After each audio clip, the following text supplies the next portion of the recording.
Hello hello बच्चों। Hello बच्चों। Good morning, good afternoon. क्या ऑडियो वीडियो क्लियर है बच्चों? यस। ऑडियो वीडियो क्लियर है क्या?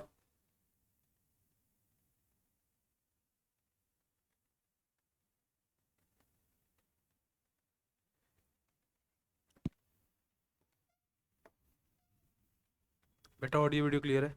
Good morning, good morning. आज तो बोलिए बेटा, है ना? पीसीबी। ठीक है बच्चों, हम एप्लीकेशन वाला चैप्टर पढ़ रहे हैं।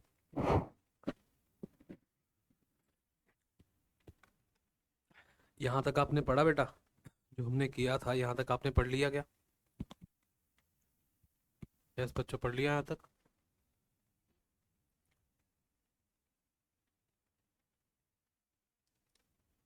ठीक है। चलो आगे बढ़ते हैं फिर। अब हम देख रहे हैं बच्चों,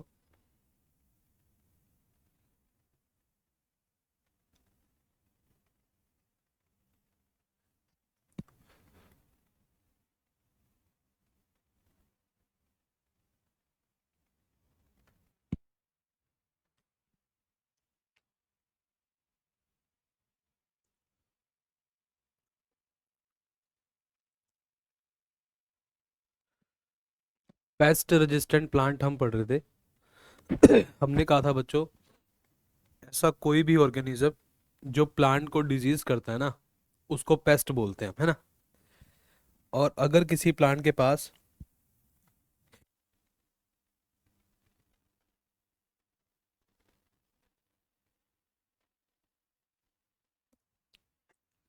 सॉरी बेटा, तो बेटा देखो, हमने टॉपिक जो स्टार्ट किया था वो किया था बच्चों, पेस्ट रेजिस्टेंट प्लांट, है ना? पेस्ट रेजिस्टेंट प्लांट हमने स्टार्ट किया।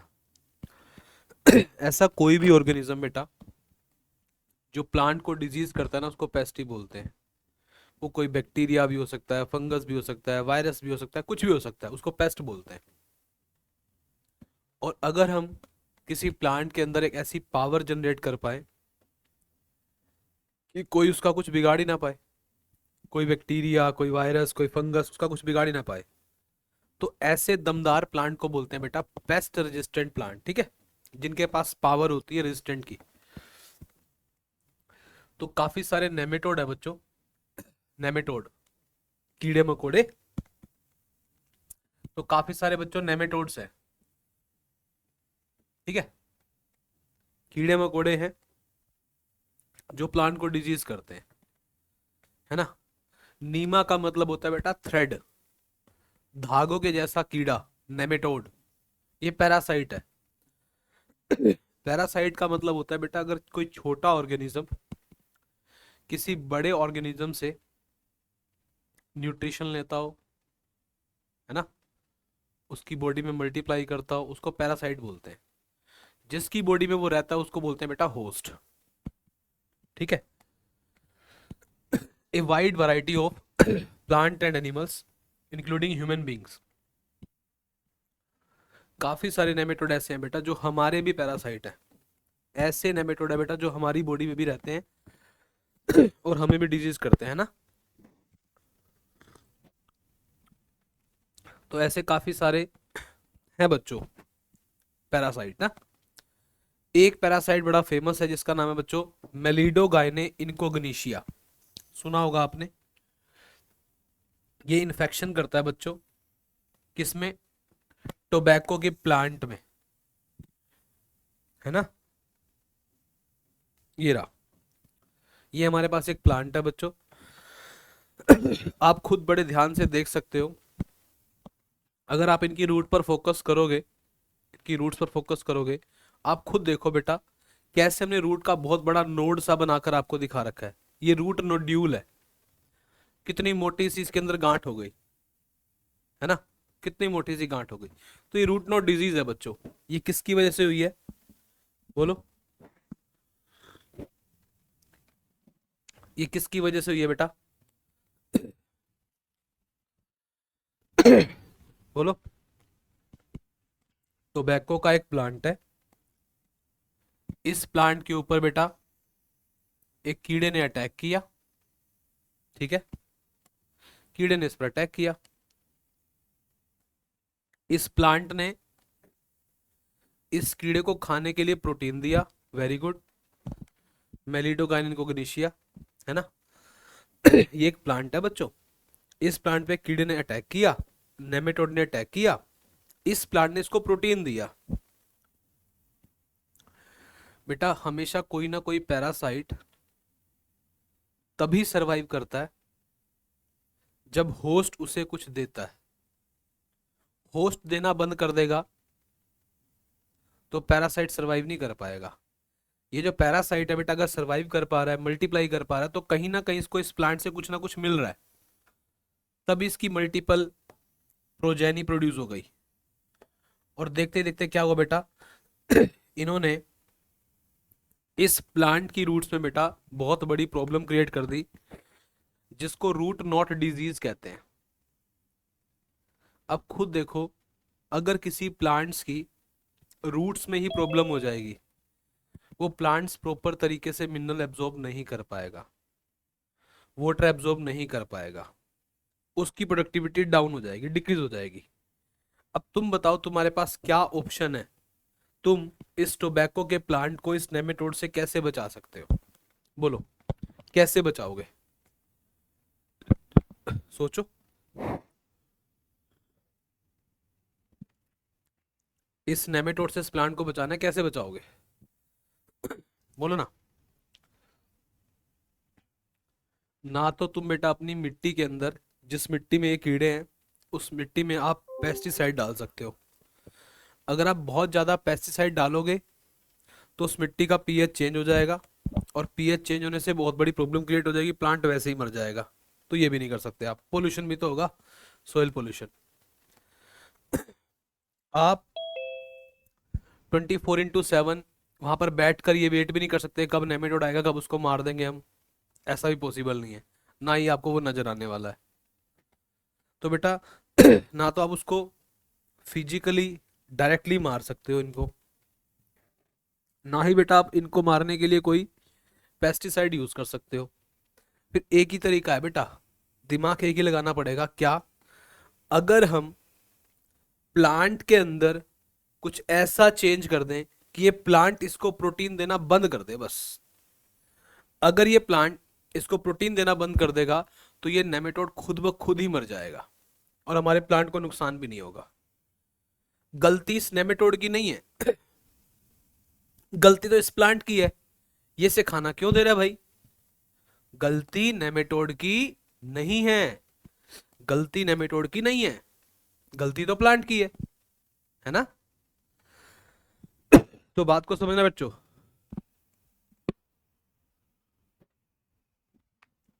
यहां पर गलती नेमेटोड की नहीं मान सकते हम, यहाँ गलती प्लांट की मान सकते हैं।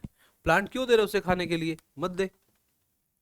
अब फिर हमने क्या किया बेटा, बायोटेक से हमने पहले अच्छे से सब कुछ समझा कि जो नेमेटोड है ये कौन सी प्रोटीन खाता है ना। तो हमने वो स्पेसिफिक उस प्रोटीन का फॉर्मेशन बंद किया, और हमने प्रोड्यूस किया बेटा जेनेटिकली मॉडिफाइड प्लांट। ये जीएम प्लांट है। इसकी क्या स्ट्रेटजी है बच्चों? इसके पास एक बहुत बढ़िया हमने एबिलिटी डेवलप कर दी, जिसका नाम है RNAi, RNA इंटरफेरेंस, है ना। हमने एक ऐसा प्लांट बना दिया, इस प्लांट के ऊपर हमने जानबूझकर इंटेंशनली, इस प्लांट के ऊपर हमने जानबूझकर नेमेटोड का अटैक करा दिया। ठीक है, चलो जी करा दिया। उसके बाद नेमेटोड का अटैक कराने के बाद, नेमेटोड का अटैक करा दिया, हमने नोटिस किया कुछ दिनों में ये नेमेटोड ही मर गए, इन्होंने कोई डिजीज पहुंचाई नहीं इस प्लांट को। ऐसा क्या हुआ होगा इसके अंदर? इसके अंदर, यहां पर बात करें बेटा, ये सरवाइव क्यों कर रहे थे? क्योंकि इस प्लांट की सेल में जो डीएनए था उसमें एक जीन था, उस जीन से एक आरएनए प्रोड्यूस हो रहा था, और उस आरएनए से एक प्रोटीन प्रोड्यूस हो रहा था, और उस प्रोटीन को ये खाकर मल्टीप्लाई कर रहे थे। तो डीएनए तो हमने देखो, डीएनए तो इसके पास है ही, और जीन भी है,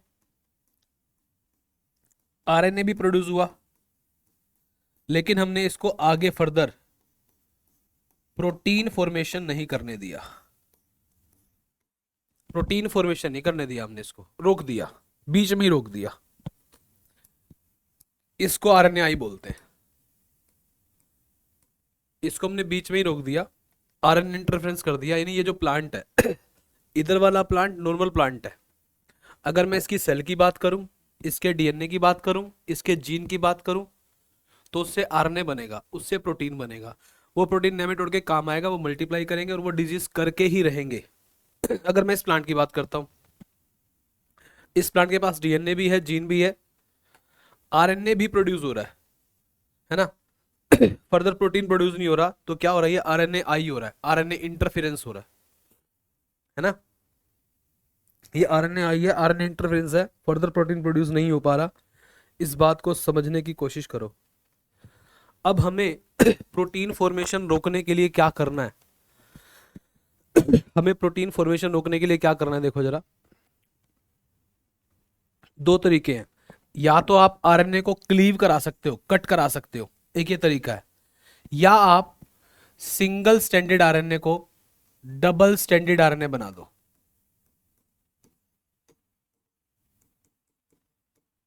है ना। या आप सिंगल को क्या बना दो, डबल बना दो। शॉर्टकट में तुम्हें एक बात बता रहा हूं कि हमने ज्यादा कुछ चेंजेस नहीं किया। सबसे पहले आपको याद रखना होगा बच्चों, एक टोबैको का प्लांट है, प्रॉब्लम क्रिएट उसकी रूट्स में हो रही है, बस। रूट में एक कीड़ा आ रहा है बेटा, एक उसका नाम है मेलिडोगानिन कोग्निशिया, वो उससे कुछ प्रोटीन खा रहा है, मल्टीप्लाई कर रहा है, और अल्टीमेट फिर रूट्स में नोड्स बना रहा है। इसको रूट नोड डिजीज बोलते हैं। यहां गलती नेमेटोड की नहीं है, गलती प्लांट की है। प्लांट उसे खाने के लिए क्यों दे रहा है भाई, प्लांट के पास डीएनए है, उसके अंदर एक जीन है, उससे एक आरएनए बन रहा है, उससे एक प्रोटीन बन रहा है, उस प्रोटीन को नेमेटोड खा रहा है और मल्टीप्लाई कर रहा है। ये गलती नेमेटोड की नहीं है, प्लांट की है। हमने फिर क्या किया बायोटेक की हेल्प से, डीएनए नहीं छेड़ा, जीन नहीं छेड़ा, आरएनए को छेड़ा।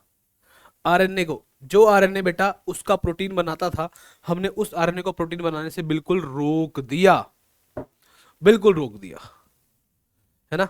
तो हमने क्या किया बेटा, आरएनए आई, आरएनए इंटरफेरेंस कर दिया हमने, रोक दिया आरएनए आई।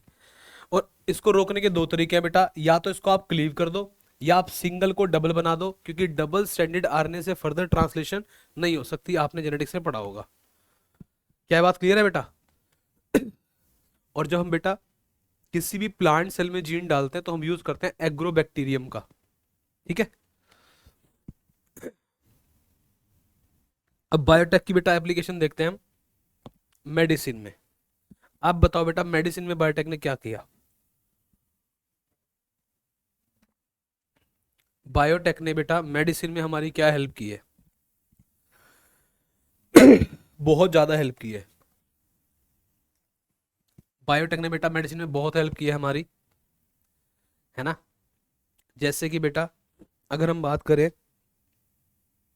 काफी सारी ऐसी बच्चों, हाँ बताओ बेटा, बताओ बताओ, आप बताओ, आज कम से कम कुछ बोले तो सही, तुम तो बोलते ही नहीं थे ना, बोलो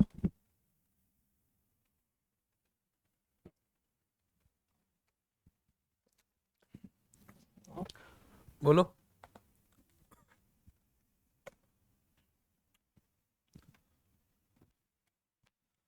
तो बेटा अगर बात करें, चलो बोल नहीं रहे, the recombinant DNA technology process have made immense impact in the area of health care, है ना। सेफ और मोर इफेक्टिव थेरेपेटिक्स ड्रग्स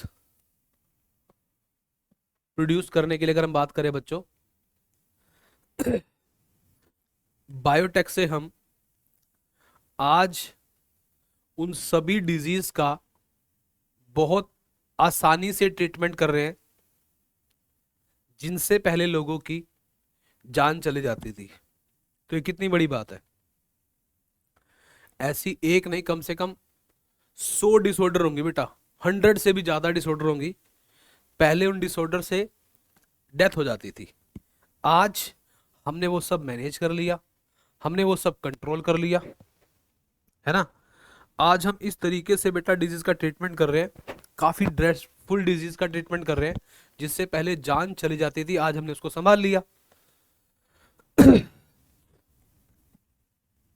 क्या क्या है बेटा, देखो जरा, आपको सीधा डायरेक्ट याद रखना है बेटा। एट प्रेजेंट, बहुत पुरानी बात है ये, लगभग 30 थेरेपेटिक्स, लगभग 30 के आसपास ऐसी दवाइयाँ या ऐसी मेडिसिन बनाई गई थी बायोटेक से, बहुत पुरानी बात है ना। और ह्यूमन के यूज के लिए बेटा, जिनमें से अगर बात करें वर्ल्ड वाइड जो अप्रूव्ड हो चुकी थी, और इंडिया में बेटा उनमें से 12 की 12 उस टाइम बिक रही थी। तो बेटा 30 से भी ज्यादा हो चुकी है वैसे थेरेपेटिक्स जो बायोटेक की हेल्प से बन चुकी हैं, जिनमें से 12 इंडिया में, है ना, उस टाइम की डेट में सेल हो रही थी। अब हम देखते हैं बच्चों जेनेटिकली इंजीनियर्ड इंसुलिन, इसके बारे में बताओ आप क्या जानते हो। जेनेटिक इंजीनियर्ड इंसुलिन के बारे में क्या जानते हो, बोलो। इसमें देखो आपको क्या क्या बातें ध्यान रखनी है। सबसे पहले आपने पढ़ा तो हुआ ही है, आपको इसमें क्या क्या बातें ध्यान रखनी है। सबसे पहली बात, डायबिटीज के जो केसेस हैं वो बहुत बढ़ते जा रहे हैं। कहने का मतलब इंसुलिन हार्मोन हमारे लिए बहुत ज़्यादा इंपॉर्टेंट है। क्यों इंपॉर्टेंट है, हम जो भी खाना पीना खाते हैं, अगर वो डाइजेस्ट भी हो जाए, हमारे ब्लड में चला भी जाए, हमारी सेल तक नहीं पहुंच पाता अगर हमारी बॉडी में इंसुलिन नहीं है तो। दोबारा सुनो, आपने ब्रेकफास्ट भी किया, आपने लंच भी किया, आपने डिनर भी किया, अपना पेट भरा, और हमारे स्टमक ने, एलिमेंट्री कैनाल ने उसको डाइजेस्ट भी किया, डाइजेस्ट करके वो सिंपल हो गया, ब्लड में भी आ गया। अब बारी आती है सेल्स तक पहुंचने की। अगर आपके पास इंसुलिन नहीं है तो आपकी सेल ग्लूकोज का अपटेक नहीं करेंगी, और जब सेल के पास ग्लूकोज नहीं जा पाएगा प्रॉपर, तो सेल्स एनर्जी भी प्रॉपर नहीं बना पाएगी। वो इंसान काफी आलसी होगा, लिथार्जिक होगा, बहुत सारी उसके अंदर एबनॉर्मेलिटीज आना स्टार्ट हो जाएंगी, उसकी सारी प्रोसेस स्लो हो जाएंगी। अब डायबिटीज अगर 70-80 साल के किसी भी ओल्ड एज्ड किसी को भी है, मेल फीमेल किसी को भी है, कोई प्रॉब्लम नहीं है।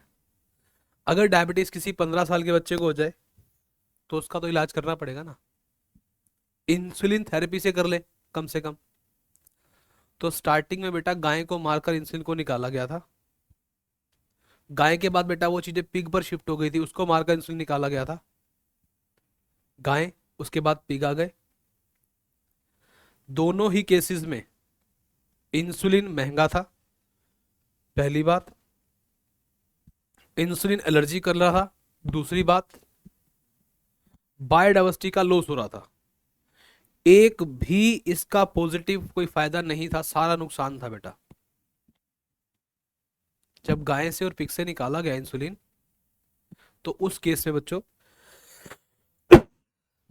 हमने, अगर हम उस केस की बात करें बच्चों, तो आपको ध्यान रखना है, महंगा था, एक्सपेंसिव था, एलर्जिक था, बायोडाइवर्सिटी का लॉस था। फिर बायोटेक ने हमारी हेल्प की। बायोटेक से जो हम इंसुलिन बनाते हैं बच्चों, उसको बोलते हैं जेनेटिकली इंजीनियर्ड इंसुलिन, ठीक है ना, उसको बोलते हैं बेटा जेनेटिकली इंजीनियर्ड इंसुलिन बोलते हैं। बायोटेक से कैसे बनाते हैं, जो तरीका आपने पहले चैप्टर में सीखा था, किसी का डीएनए लो, उसके टुकड़े करो, जीन को अलग करो, वेक्टर के साथ जोड़ो, बैक्टीरिया में ट्रांसफर करो, उसे कल्चर करो, है ना, और प्रोडक्ट आपका तैयार हो जाएगा। उसको जेनेटिकली इंजीनियर्ड इंसुलिन बोलते हैं ना। तो बेटा यहाँ पर ये लिखा है, management of adult onset diabetes is possible by taking insulin at regular interval of times ना। अगर कोई बंदा यंग है, उसको डायबिटीज हुआ है, तो उसका इलाज उसको रेगुलर इंटरवल पर इंसुलिन देकर ही होगा, है ना। अब सोचो अगर मान लो डायबिटिक पेशेंट के लिए ये अवेलेबल ही ना हो, है ना, तो डायबिटिक पेशेंट तो बेटा बहुत जल्दी अपनी लाइफ से हार जाएंगे और ख़त्म हो जाएंगे। हमने डायबिटीज़ को बेटा अलग अलग एनिमल से भी आइसोलेट किया,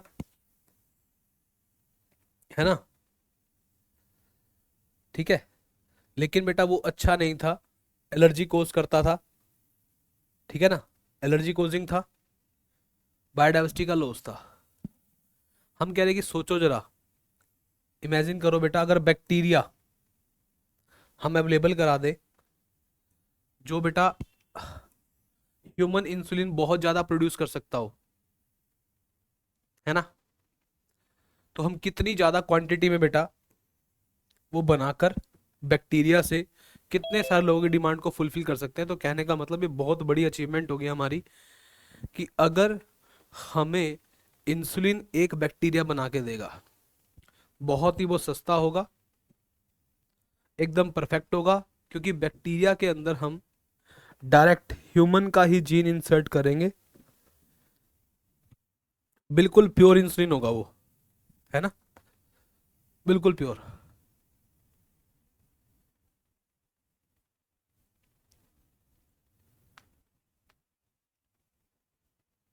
बिल्कुल प्योर इंसुलिन होगा, है ना।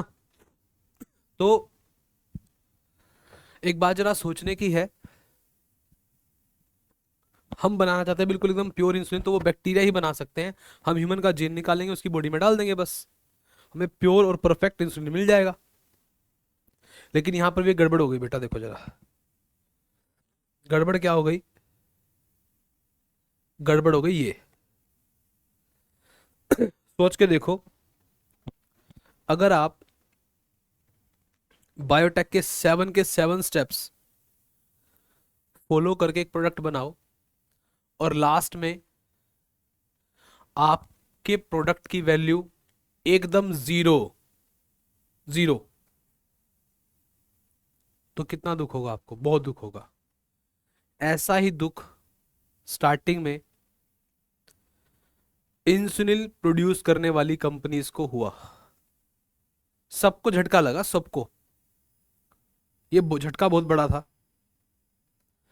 सारी कंपनीज क्या कर रही थी, डीएनए को निकाल रही थी, सारी कंपनी क्या कर रही थी, उसके टुकड़े कर रही थी, सारी कंपनी क्या कर रही थी, इंसुलिन बनाने वाला जीन बैक्टीरिया में डाल रही थी, सारी कंपनी फिर क्या कर रही थी, उसको कल्चर कर रही थी, लास्ट में प्रोडक्ट निकाल रही थी, और सभी कंपनीज को मिल क्या रहा था, ये इंसुलिन, ये इंसुलिन, प्रो इंसुलिन। किसी भी कंपनी ने सोचा ही नहीं कि हम जो इंसुलिन ले रहे हैं बेटा वो टोटली इनएक्टिव है, प्रो मतलब इनएक्टिव। सारी कंपनी परेशान हो गई इस बात से कि करे तो करे क्या, बाहर पेशेंट खड़े हैं, उनको इंसुलिन देना है, थोड़ी सी भी गलती नहीं की, इंसुलिन बना भी दिया, लेकिन किसी पेशेंट में काम ही नहीं कर रहा क्योंकि ये इनएक्टिव है। फिर एक कंपनी आती है बच्चों, Eli Lilly, Eli Lilly company सुना होगा आपने ना, ये कंपनी, ये कंपनी कहती है बेवकूफो, जितने भी कंपनी वाले बना रहे थे बोलते बेवकूफो, आपने कभी सोचा है हमारा पेनक्रियास, वो बोलते कि बेवकूफो जरा कभी सोचा आपने कि जो हमारा पेनक्रियाज होता है, हमारे पेनक्रियाज में जो बीटा सेल्स होती हैं, बीटा सेल्स जो इंसुलिन बनाती हैं, वो कैसा होता है, प्रो होता है, इनएक्टिव होता है। और फिर जब वो हमारे ब्लड में जाता है, ब्लड में जाने से पहले वो क्या हो जाता है, एक्टिव हो जाता है।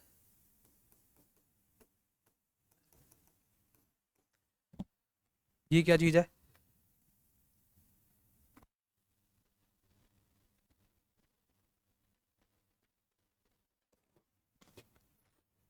हाँ, तो एली लिली बोलती है कि यार आप सब बेवकूफ हो क्या, आप इतनी मेहनत कर रहे हो, आपने सारे काम किए, जरा आपने सोचा भी नहीं। आपको ऐसे याद रखना पड़ेगा बच्चों, पी से पेनक्रियास और पी से प्रो इंसुलिन, पी से पेनक्रियास और पी से प्रो इंसुलिन। तो पेनक्रियास हमेशा प्रो इंसुलिन बनाता है और जो कि इनएक्टिव होता है, ब्लड में एक्टिव आता है। ये एक्टिव इनएक्टिव में क्या फर्क है वो देखते हैं पहले। तो आप ऐसे याद रखो बेटा, इसमें टोटल चेन है 3।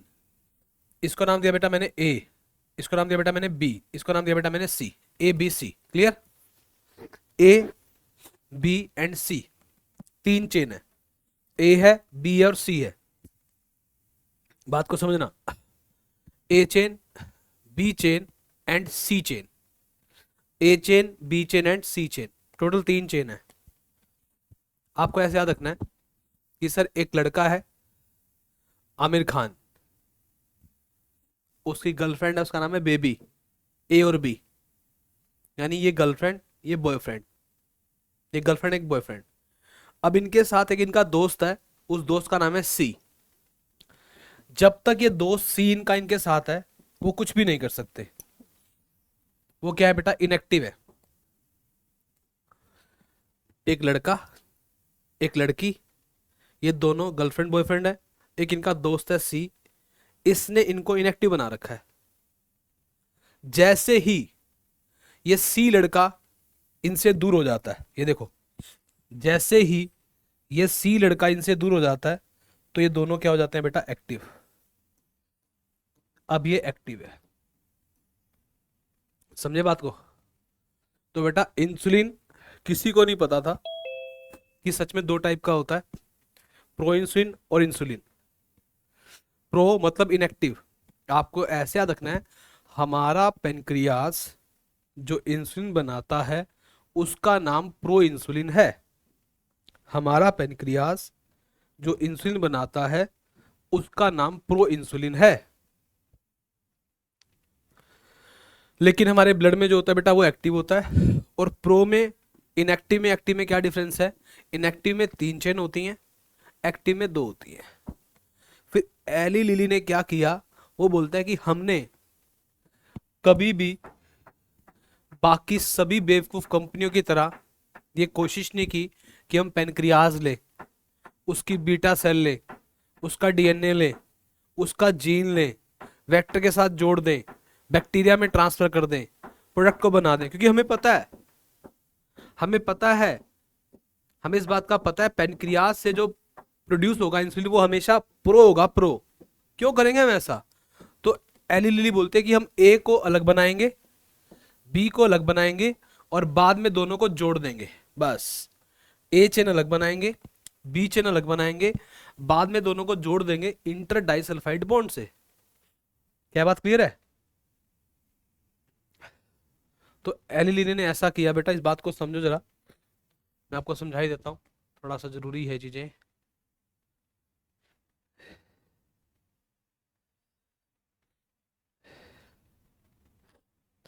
देखो, insulin used for diabetic was earlier extracted from the pancreas of cattle and pigs। इनसे लिया गया। insulin from animal source cause some patient to develop allergy and other types of reactions to the foreign proteins। तो भाई सबसे पहले animal से लिया गया था, वो अच्छा नहीं था, एलर्जी कोज करता था। Insulin consist of 2 short polypeptide chain, chain A and chain B, और ये आपस में लिंक होती है बेटा by disulphide bridge. Next, in mammals including humans insulin is synthesised as pro hormone. जैसे कि प्रो एंजाइम होता है, मतलब इनएक्टिव। मैमल्स कोई भी हो बेटा, सबके अंदर अगर ये इंसुलिन प्रोड्यूस हो रहा है तो वो प्रो फॉर्म में हो रहा है, इनएक्टिव फॉर्म में हो रहा है ना? उसको प्रो एंजाइम या इनएक्टिव फॉर्म बोलते हैं, उसमें प्रोड्यूस हो रहा है। Also need to be processed before it become a fully mature and functional hormone, है ना?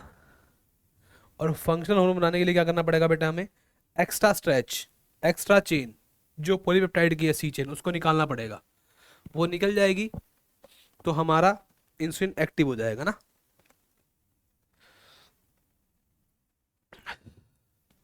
This C peptide is not present in mature insulin. ये सी पेप्टाइड मैच्योर इंसुलिन में नहीं होता है ना। And is removed during maturation. यार बोला तो है आपको, आपका पेनक्रियास जो इंसुलिन बनाता है वो इंसुलिन इनएक्टिव होता है। उसमें टोटल 3 चेन होती हैं, लेकिन जैसे ही वो पेनक्रियास से इंसुलिन आपके ब्लड में जाएगा वो तीनों चेन वाला नहीं जाएगा, उसमें से एक चेन को निकाल दिया जाएगा, 2 चेन वाला जाएगा। The main challenge for production of insulin using recombinant DNA technology was getting insulin assembled into mature form। ये सबसे बड़ी प्रॉब्लम आई, सभी कंपनीज को आई कि कैसे हम मैच्योर इंसुलिन बनाएं, क्योंकि हर बार क्या बन रहा था, इमैच्योर। हर बार क्या बनना था, इनएक्टिव। हर बार क्या बनना था, 3 चेन वाला। तो हमें बनाना है बेटा 2 चेन वाला, हमें बनाना है एक्टिव, हमें बनाना है मैच्योर। तो कैसे बनाए? वो काम एक बहुत ही जबरदस्त कंपनी है एली लिलीस ने किया। 1983 की बात है। इससे आइडिया होता है बेटा बायोटेक ज्यादा पुरानी नहीं है। जो बायोटेक है बेटा वो ज्यादा पुरानी नहीं है।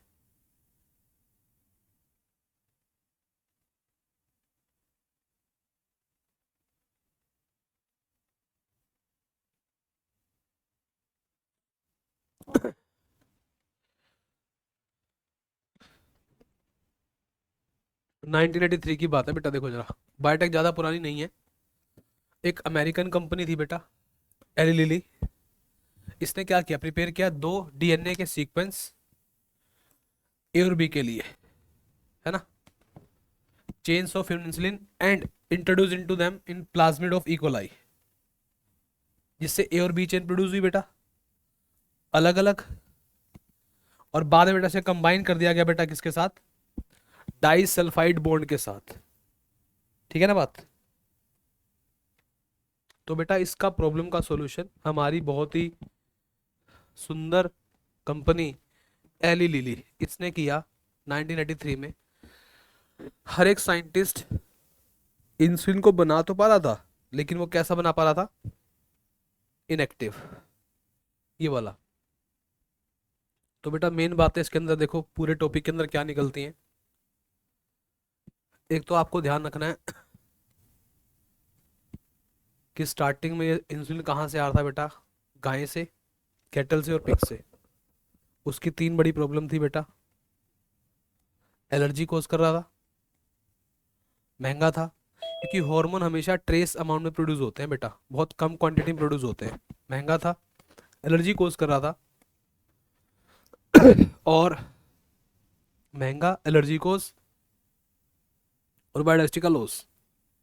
दूसरी बात तुम्हें ध्यान रखनी है बेटा, जो भी इंसुलिन हम पेशेंट को देते हैं उसको वो ओरली नहीं लेना, उसको सीधा ब्लड में डालना है। ओरली अगर वो लेगा तो उसके ना डाइजेस्टिव सिस्टम में वो डाइजेस्ट हो जाएगा, क्योंकि ये प्रोटीन का बना हुआ है। एक बात ध्यान रखनी है बेटा, पेनक्रियास से जो बनेगा प्रो इंसुलिन होगा, बट ब्लड में जो आएगा बेटा वो इंसुलिन होगा। एक और बात बेटा, प्रो इंसुलिन में 3 चेन होती हैं और एक्टिव इंसुलिन में 2 चेन होती हैं, ए और बी पेप्टाइड। इसमें 3 है, ए बी और सी, उसमें 2 चेन है। तो इंसुलिन को एक्टिव करने के लिए सी पेप्टाइड को रिमूव करना पड़ेगा। अब ये सॉल्यूशन किसने किया बेटा, एली लिली ने किया। कब किया, 1983 में किया।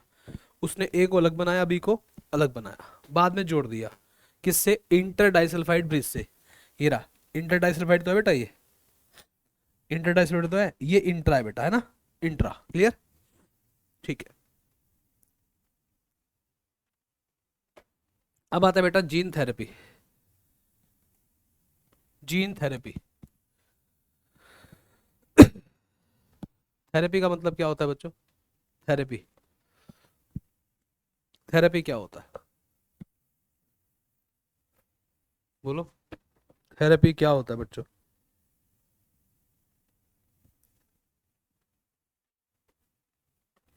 थेरेपी का मतलब क्या है, थेरेपी का मतलब बेटा ट्रीटमेंट ही तो है। आपको जीन की थेरेपी करनी है। पर एक बात ध्यान से सुन लो, जीन थेरेपी अगर असली में करनी है तो वो एम्ब्रियोनिक स्टेज पर पॉसिबल है। कहने का मतलब,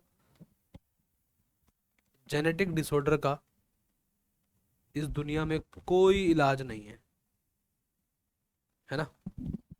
एक बार अगर कोई बच्चा जेनेटिक डिसऑर्डर वाला पैदा हो गया तो उसका कोई इलाज नहीं है बेटा, इस दुनिया में कोई ट्रीटमेंट नहीं है।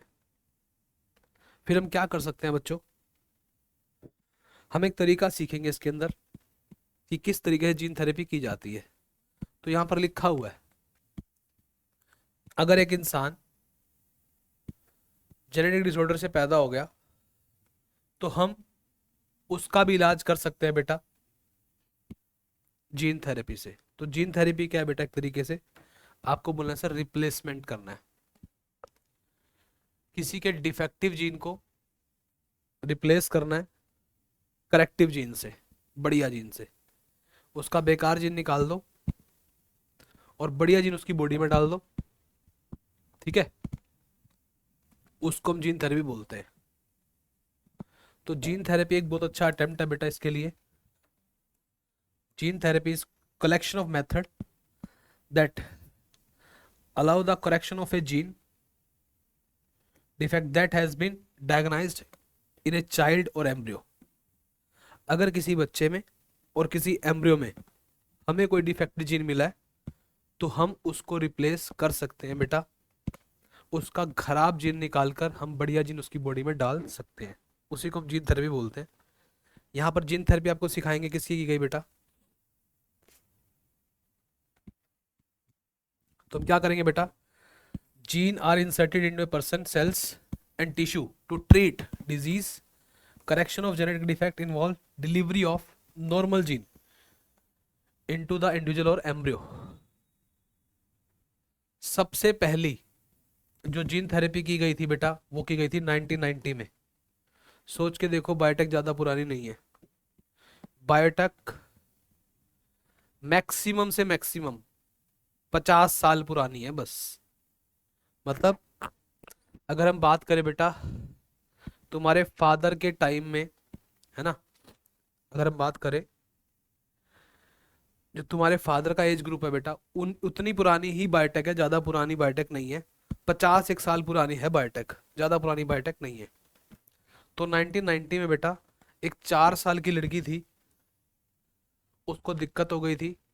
दिक्कत उसको हो गई थी एडीए डेफिशिएंसी, इससे प्रॉब्लम हुई थी उसको स्किड। स्किड एड्स से भी ज्यादा खतरनाक प्रॉब्लम है ये। एड्स एड्स से भी ज्यादा सीरियस प्रॉब्लम है ना। एड्स के अंदर बेटा इंसान की इम्यूनिटी वीक होती है, लेकिन कुछ स्पेसिफिक सेल्स का नंबर रिड्यूस होता है, बस स्पेसिफिक सेल का। एड्स की फुल फॉर्म क्या है बताना जरा एक बार, एड्स क्या होता है, एड्स एड्स क्या होता है, एड्स किससे होता है बताना।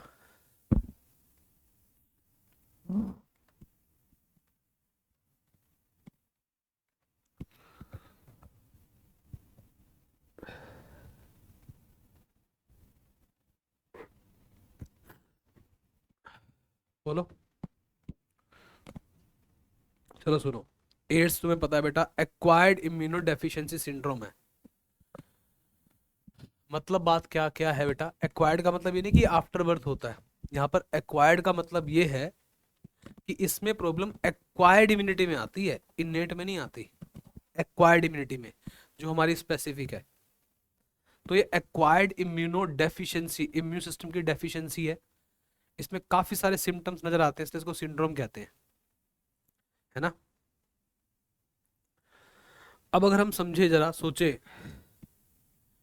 एड्स से भी ज्यादा सीरियस प्रॉब्लम है स्किड, इसको सिड बोलते हैं। तो स्किड में क्या है बेटा, severe combined immuno deficiency. AIDS में कुछ स्पेसिफिक सेल का नंबर बेटा कम था, जिसके ऊपर एचआईवी के वायरस ने अटैक किया है ना। और उनके पास CD4 रिसेप्टर्स थे।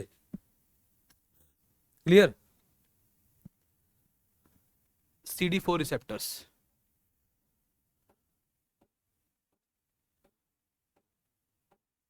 लेकिन जो बेटा ये स्किड है, इसमें तो लगभग लगभग जितनी भी WBC की टाइप्स हैं, सबका ही नंबर कम है। किस वजह से कम है? एक जीन की वजह से कम है। जीन का नाम अड्डा, ADA, एडिनोसिन डीअमीनेज, इसकी वजह से कम है ना।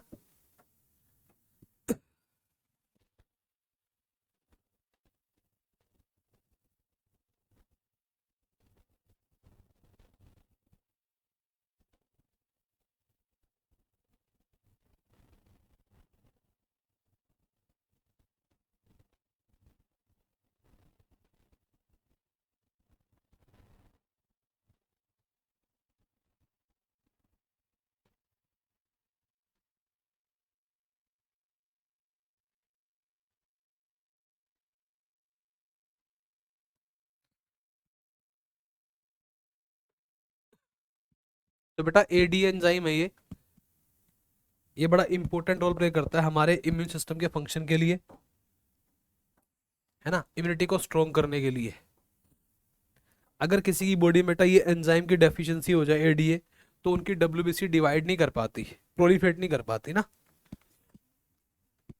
अब कैसे हम इसका इलाज करेंगे बेटा, देखो जरा, एक बार जरा इसके बारे में जरा सोचो। मैं 2 मिनट में आ रहा हूँ बेटा, पानी लेकर।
तो बेटा देखो जरा,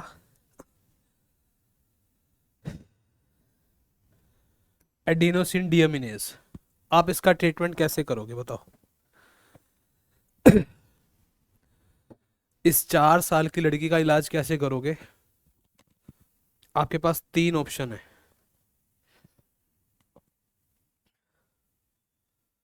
और 3 ही मेथड है आपके पास ना। आप तीनों मेथड से बेटा ट्रीटमेंट कर सकते हो। सबसे पहले मान लो ERT, एंजाइम रिप्लेसमेंट थेरेपी। तो पहला जो है बेटा मेथड आपके पास ERT है। आप इसको बेटा फंक्शनल एंजाइम बायोटेक से प्रोड्यूस करके दे सकते हो, तो थोड़ी सी इसको हेल्प मिल सकती है। कहने का मतलब ये है, अगर आपने बाहर से इसको एंजाइम दिया, वो इसका परमानेंट सोल्यूशन नहीं है, पर हाँ इसकी लाइफ को थोड़ा सा बढ़ाया जा सकता है। दूसरा बेटा, आप इसकी बोन मैरो चेंज कर सकते हो, क्योंकि जो ब्लड सेल्स है बेटा वो बोन मैरो से ही प्रोड्यूस होती हैं। तो डिफेक्ट इसकी बोन मैरो में है, तो क्लोज रिलेटिव की बोन मैरो को आप यहाँ पर चेंज कर सकते हो। इसको बोन मैरो ट्रांसप्लांटेशन बोलते हैं, जो कि बहुत ही एक्सपेंसिव मेथड है, बहुत ही महंगा मेथड है, और सक्सेस के चांसेस भी बहुत कम है। तो एक तरीका बेटा ERT, एंजाइम रिप्लेसमेंट थेरेपी। दूसरा तरीका बेटा यहाँ पर यह है कि आप इसकी बोन मैरो चेंज कर दो। तीसरा तरीका है जीन थेरेपी। लास्ट में ये बात लिखी गई है इसके अंदर कि जीन थेरेपी हमेशा एम्ब्रियोनिक स्टेज पर की जाती है, लेकिन फिर भी कैसे की जाती है वो तरीका बता रखा है। हम लोग क्या करेंगे बेटा, इस 4 साल की लड़की की सेल्स निकालेंगे, WBC, उसमें जो डिफेक्टेड जीन है उसकी जगह पर हम डाल देंगे बेटा सही जीन, ADA जीन डाल देंगे बेटा, क्योंकि इसके पास ADA जीन नहीं है, डिलीटेड है। तो वो सेल्स निकाल के उसमें ADA जीन डाल देंगे बाहर से, रिट्रोवायरस की हेल्प से, ठीक है ना, रिट्रोवायरस उसकी हेल्प से डाल देंगे, ठीक है।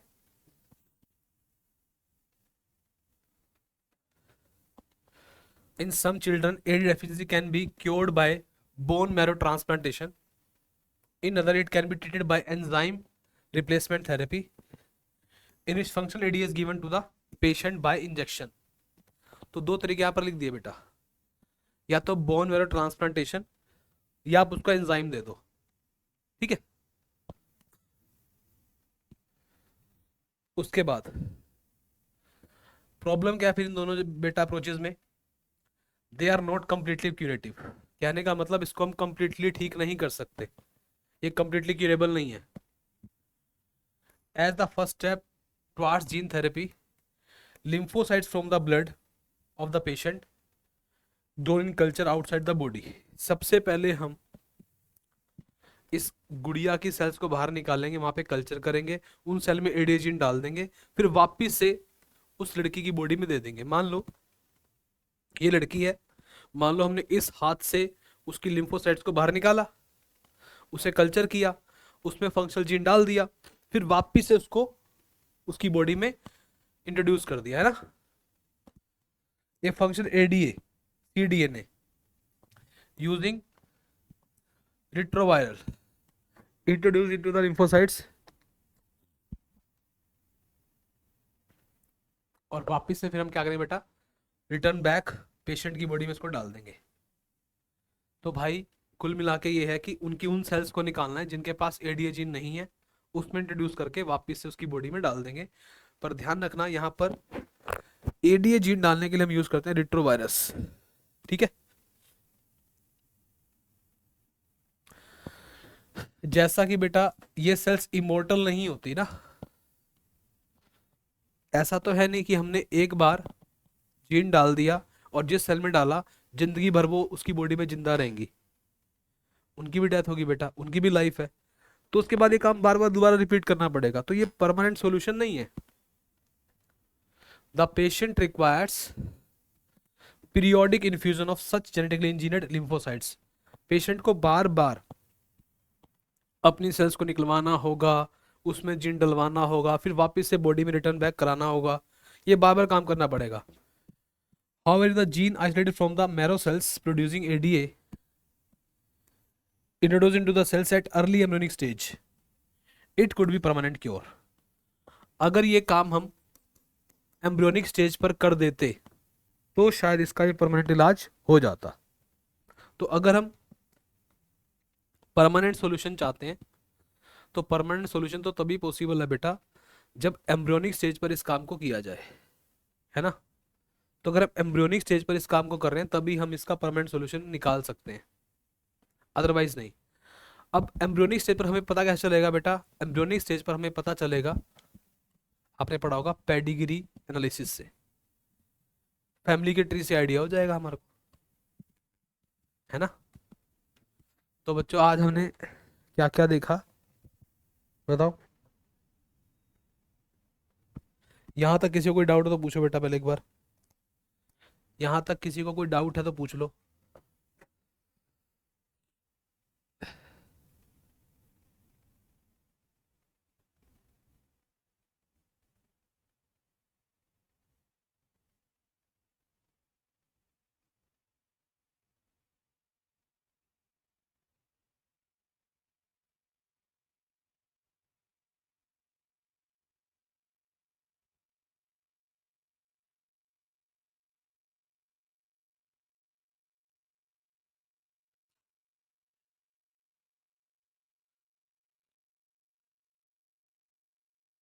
बोलो बेटा, यहाँ तक कुछ पूछना तो पूछ लो।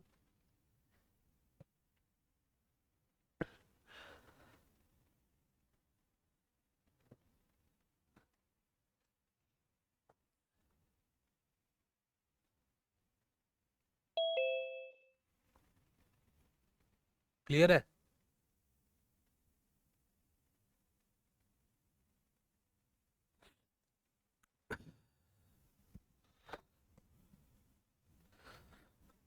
ठीक है,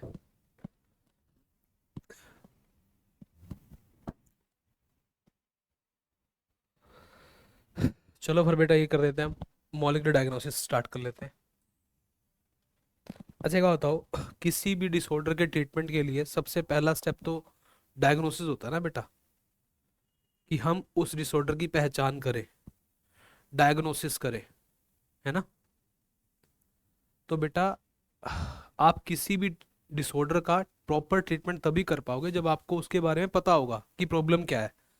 आप किसी बड़े डॉक्टर के पास जाते हो, डॉक्टर बोलता है ये टेस्ट कराओ, वो टेस्ट कराओ, ऐसे कराओ, वैसे कराओ, है ना, ऐसे बोलते हैं ना वो, और हमें लगता है कि वो फॉर्मेलिटी ज़्यादा कर रहे हैं। वो बेटा टेस्ट कराकर आपकी एक्यूरेसी पे काम करना चाहते हैं। तो पुराने जो हमारे टेस्ट के मेथड्स हैं, जैसे कि blood test, urine test, serum test, stool test, ये सभी तरीके की अगर हम बात करें ना बेटा, ये तरीके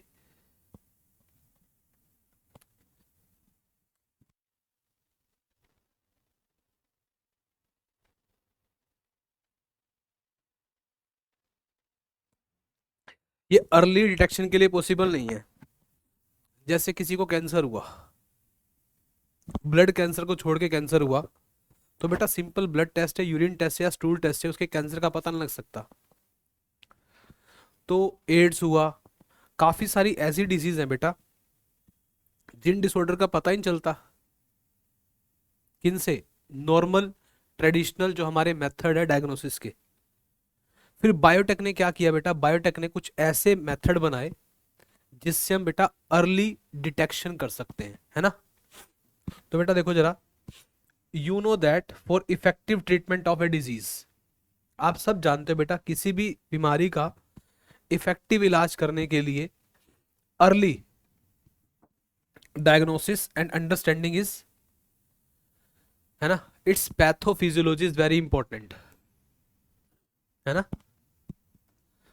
भाई किसी भी डिसऑर्डर का ट्रीटमेंट अगर अच्छे से करना चाहते हैं, किसी भी डिसऑर्डर का ट्रीटमेंट अगर अच्छे से करना चाहते हैं, तो हमें उसका अर्ली डिटेक्शन, है ना, हमें उसका पहले से पता होना बहुत जरूरी है। अगर पता होगा तो ही हम उसका इलाज कर पाएंगे। Using conventional method of diagnosis, serum हो गया, यूरिन हो गया, इनसे अर्ली डिटेक्शन पॉसिबल नहीं है। जैसे आपने सुना होगा एड्स के जो सिम्टम्स हैं बेटा वो 5 से 10 साल में आते हैं। तो क्या हमारे पास कोई ऐसा मेथड नहीं होना चाहिए कि हम पहले ही पता लगा लें कि बॉडी में एचआईवी का इन्फेक्शन हुआ है नहीं हुआ। और जब उसके सिम्टम 10 साल के बाद आएंगे तब तक तो वो वायरस बॉडी में बहुत ज़्यादा स्प्रेड हो चुका होगा। तो कहने का मतलब बायोटेक से पहले हमारे पास अर्ली डिटेक्शन का कोई मेथड नहीं था, कोई तरीके नहीं थे। हाँ, बायोटेक के आने से हमारे पास अर्ली डिटेक्शन के काफ़ी सारे मेथड्स आ गए, जैसे पीसीआर है, एलिजा है, आरडीटी है, बहुत सारे मेथड देखेंगे हम यहाँ पर। तो टॉपिक है बेटा मॉलिक्यूलर डायग्नोसिस, यानी किसी भी डिसऑर्डर को मॉलिक्यूलर लेवल पर जानने के लिए जो भी मेथड्स हमारे पास हैं उसको बोलते हैं मॉलिक्यूलर डायग्नोसिस। और यहाँ पर ये लिखा गया है, अगर किसी डिसऑर्डर का आपको स्टार्टिंग में ही आइडिया हो जाए तो उसका आप ट्रीटमेंट अच्छे से कर सकते हो, अगर आप उसकी डायग्नोसिस कर पाओ। पुराने जितने भी मेथड्स हैं डायग्नोसिस के, वो इतने सुपर्ब नहीं है, इतने बढ़िया नहीं है, उनसे इतना अच्छा डिटेक्शन नहीं होता है ना। क्लियर है बात। तो हम कुछ मेथड यहाँ पढ़ेंगे। यहाँ तक किसी ने कुछ पूछना तो बताओ बच्चों, ठीक है ना, फिर उसमें थोड़ा सा अभी हमारा। तो हमने आज सबसे पहले देखा बच्चों आरएनएआई, एक टोबैको का प्लांट था, उस पर अटैक करता कौन, मेलिडोगाइनिन कोगनिशिया। वो एक पैरासाइट था बेटा, वो उस प्लांट से प्रोटीन लेता था। हमने एक ऐसा प्लांट बना दिया जिस प्लांट ने उसको प्रोटीन देना बंद कर दिया, क्योंकि गलती यहाँ पर प्लांट की थी। वो प्लांट उसको प्रोटीन देता था, वो मल्टीप्लाई करता था, वो रूट में गांठें प्रोड्यूस करता था, वो रूट नो डिजीज करता था, जिससे प्लांट की प्रोडक्टिविटी घट रही थी। तो हमने क्या स्ट्रेटजी बनाई बेटा, हमने ऐसा कुछ प्लान किया कि उस प्लांट ने उसको प्रोटीन देना बंद कर दिया, जिससे स्टारवेशन की वजह से, फूड की डेफिशिएंसी की वजह से वो नेमेटोड मर गया और प्लांट की रूट को कोई भी इंपैक्ट नहीं पड़ा। फिर हमने देखा बेटा मेडिसिन में, हमने कहा काफ़ी सारी थेरापेटिक्स बनाई गई हैं बायोटेक से, 30 के आसपास, बहुत पुरानी बात है ये, 12 इंडिया में बिक रही हैं। फिर हमने इंसुलिन के बारे में सुना, इंसुलिन पहले गाय से लेते थे, पिग से लेते थे, फिर हमने बायोटेक से बनाया, और बायोटेक से जब बनाया पहली बार तो उससे गलती हो गई। गलती क्या हो गई बेटा, इंसुलिन गलत बन गया, इनएक्टिव बन गया, वो किसी पेशेंट में काम ही नहीं कर रहा था। फिर बाद में पता लगा कि इंसुलिन दो टाइप का होता है, एक होता है प्रो इंसुलिन, एक होता है इंसुलिन। प्रो मतलब इनएक्टिव, जो पेनक्रियास से बनेगा वो प्रो होगा, जो ब्लड में होगा वो एक्टिव होगा। डिफरेंस क्या है, प्रो में 3 चेन होती हैं, एक्टिव में 2 चेन होती हैं, ए बी और सी। सी को रिमूव करना होता है तब जाके वो एक्टिव हो जाता है। फिर 1983 में कंपनी आई एली लिली, उसने ए चेन को अलग बनाया, बी को अलग बनाया, बाद में जोड़ दिया, बन गया एक्टिव इंसुलिन। फिर हमने एक जीन थेरेपी की। जीन थेरेपी का मतलब होता है किसी भी डिफेक्टिव जीन को निकाल के बढ़िया जीन डाल देना। खराब जीन निकाला, बढ़िया डाल दिया, उसको जीन थेरेपी बोला हमने। 4 साल की लड़की पर हमने एक्सपेरिमेंट किया ये, है ना, 1990 की बात है। उसे दिक्कत थी स्किड, एड्स से भी खतरनाक बीमारी थी वो, जिसका नाम सीवियर कंबाइंड इम्यूनो डेफिशिएंसी था, बहुत खतरनाक डिसऑर्डर थी। अब हमारे पास उसका इलाज के लिए 3 तरीके थे, या तो हम उसको बाहर से एंजाइम बना के दे दें, एडीए, उसको ईआरटी बोलते हैं, एंजाइम रिप्लेसमेंट थेरेपी बोलते हैं। या दूसरा तरीका ये है कि हम उसकी बोन मैरो चेंज कर दें, उसको बोन मैरो ट्रांसप्लांटेशन बोलते हैं। वो भी इतना बढ़िया नहीं है क्योंकि उसमें रिजेक्शन के चांसेस ज़्यादा हैं, सक्सेसफुल रेट बहुत कम है। तीसरा तरीका ये हमने किया कि उसकी खराब सेल्स को बाहर निकालें, कल्चर करें, उसके अंदर जीन हम डाल दें रिट्रोवायरस की हेल्प से, जीन की कॉपी डाल दें, सीडीएनए कॉपी डाल दें। चलो ठीक है, हमने सेल्स को क्या कर दिया, जेनेटिकली इंजीनियर्ड कर दिया, वो उस लड़की की बॉडी वापस डाल दी, उनकी लाइफ भी फिक्स है। कहने का मतलब वो परमानेंट इमोर्टल नहीं है, कुछ टाइम के बाद वो मर जाएंगी, तो बार बार ये काम करना पड़ेगा। लास्ट में हमने एक बात सीखी कि जीन थेरेपी का इलाज अगर पूरा परमानेंट कराना है तो वो एम्ब्रियोनिक स्टेज पर पॉसिबल है। बर्थ के बाद आप किसी भी जेनेटिक डिसऑर्डर का परमानेंट इलाज नहीं कर सकते, समझे बात को। तो अगर आप किसी भी डिसऑर्डर का परमानेंट इलाज करना चाहते हो, है ना, तो उसके लिए तरीका यही है।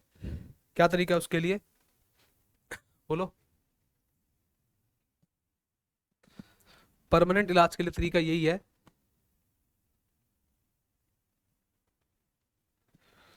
परमानेंट इलाज के लिए तरीका है बेटा उसका कि हम उसको एम्ब्रियोनिक स्टेज पर ही ट्रीट करें, है ना।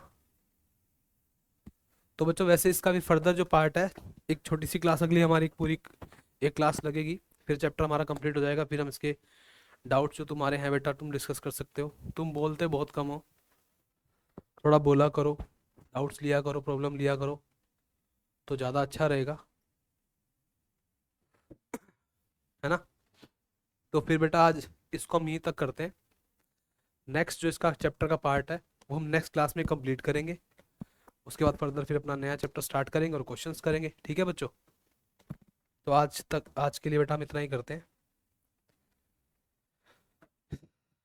बाकी मिलते हैं फिर आपसे नेक्स्ट क्लास में। Okay, have a nice time, bye bye, take care, bye बच्चों।